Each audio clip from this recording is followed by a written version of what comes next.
Yo, halo guys, balik lagi ke Besi Kentang dan buat yang pertama kali bergabung, saya ucapkan selamat datang. Spesial buat kalian yang pengen sukses tapi males gerak, kali ini kita akan ngebahas salah satu game fighting paling realistis yaitu Hellish Squad. Pertama gue mau terima kasih ke Abang Setracher Rider 3463, namanya susah banget, yang sudah merequest video kali ini. Kita udah pernah ngebahas game fighting paling realistis di PS1 yaitu Bushido Blade 1 sama Bushido Blade 2. Kali ini kita masuk ke game eksklusif untuk PC. Kita akan ngebahas seberapa menariknya game ini dan bagaimana perkembangannya. Seperti biasa sebelum kita mulai ada baiknya kalian untuk klik subscribe untuk mensupport channel ini supaya Mimin makin semangat untuk bikin konten yang menarik buat kalian. Baik, tanpa basa-basi lagi, mari kita simak ulasannya. Hellish Squad adalah game yang dirilis pada 16 Februari 2021 khusus untuk PC. Emang jarang banget ada game fighting yang dibikin realistis kayak gini, karena kebanyakan dari mereka itu jauh lebih suka dengan yang fantasi atau semacamnya. Tapi buat mereka yang suka dengan game fighting yang realistis, Hellish Squad itu bisa jadi salah satu jawabannya. Di sini akan ada lebih banyak karakter daripada Bushido Blade. Tapi berbeda dengan Bushido Blade, di sini kita nggak bisa milih senjata apa yang mau kita pakai. Kita cuman bisa milih senjata sesuai dengan karakter yang kita pilih. Di Bushido Blade kita akan dibawa ke cerita prajurit atau bandit dari Jepang.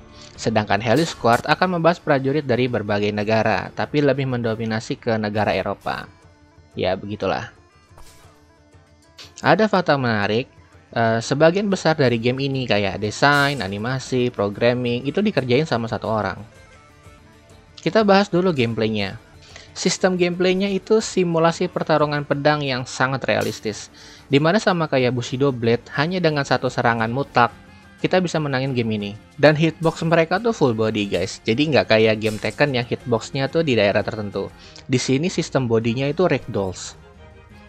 Semua interaksi kayak adu pedang, nangkis, dorong lawan, itu pakai kalkulasi fisik yang nyata. Jadi meskipun bodinya tuh pakai sistem ragdoll, tapi mulai dari dia nangkis, jatuh, ketebas, sampai kepleset itu dibuat animasinya masing-masing.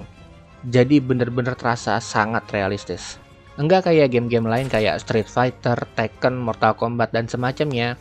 Kalau kita kena serang di bagian kepala, animasinya tuh sama semua.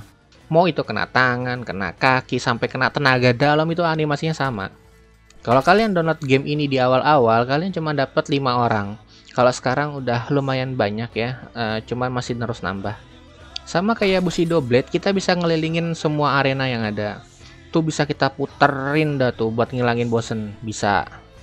Setiap karakter punya 4 base attack sama 4 serangan yang berbeda. Kombonya bisa berbeda dan bisa dikombinasiin dari serangan satu ke serangan lainnya.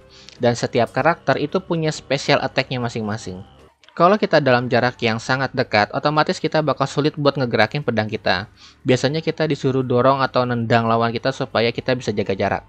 Kita punya beberapa stance di sini, kayak jarak pendek, jarak sedang, sampai jarak jauh. Dan ada stand khusus di setiap karakternya. Blocking atau defense dalam game ini akan secara otomatis kalau kita nggak mencet apa-apa. Jadi kalau kita nganggurin tuh stick atau keyboard kita nggak kita pencet apa-apa, kita bakal dalam posisi bertahan terus. Tapi kalau jarak kita terlalu dekat sama lawan saat posisi bertahan, kita bisa kena dampak dari serangan lawan. Bahkan bisa kena serang bagian vital dari tubuh kita. Atau misalnya kita pakai rapier yang pedangnya pendek. Terus lawan kita tuh pakai pedang gede panjang lah. Itu kita bisa nahan pedang dia, tapi tetap bisa tembus ke badan kita karena senjatanya jauh lebih panjang.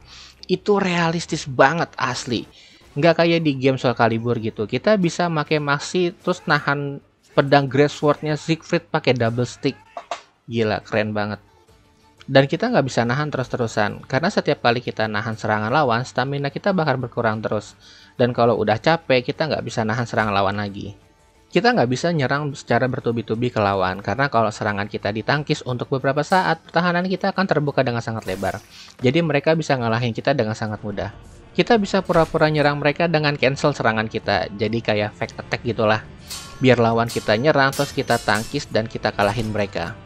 Sama kayak Bushido Blade, di sini nggak ada life bar. Selama kita bisa nyerang lawan dengan telak, ya kita bisa menang. Bedanya kalau di Bushido Blade, semua serangan berakhir dengan darah. Di sini anggota badan bisa copot guys, persis kayak perang beneran tuh. Kalau kena tangannya lepas gitu, ngeri banget. Dan banyak animasi yang gue suka di sini. Misalnya nih, kalau pedang kena muka, ya mukanya yang dipegang gitu. Ah, sakit, muka gua kena tebas. Kalau cuma kecewa sedikit aja di perut, tapi rada dalam lah gitu. Dia kayak kesakitan megang perut gitu. Ah, gila. Itu asli, animasinya tuh realistis banget. Meskipun, sekali lagi, ini game buat orang-orang yang sangat kompetitif dan suka dengan game realistis. Jadi banyak orang yang kurang suka sama game ini karena terasa cepat bosen.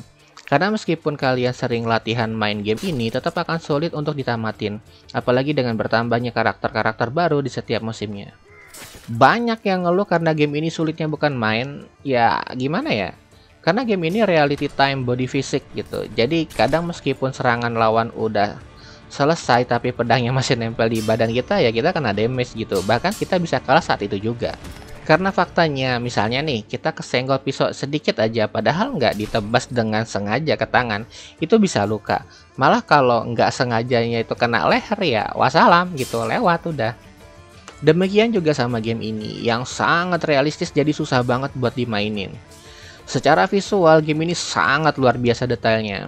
Mulai dari senjata, baju mereka, arenanya juga nggak main-main. Mulai dari yang cerah, damai, sampai yang gelap dan serem juga ada. Itu banyak amat mayat yang digantung, ngeri banget. Semua animasi dalam game ini direkam dengan motion capture pada orang yang sedang berlatih pedang. Jadi nggak ada animasi 3D motion di sini, semua benar-benar real gerakan dari para trainer yang berlatih pedang di studio. Sekarang, gimana?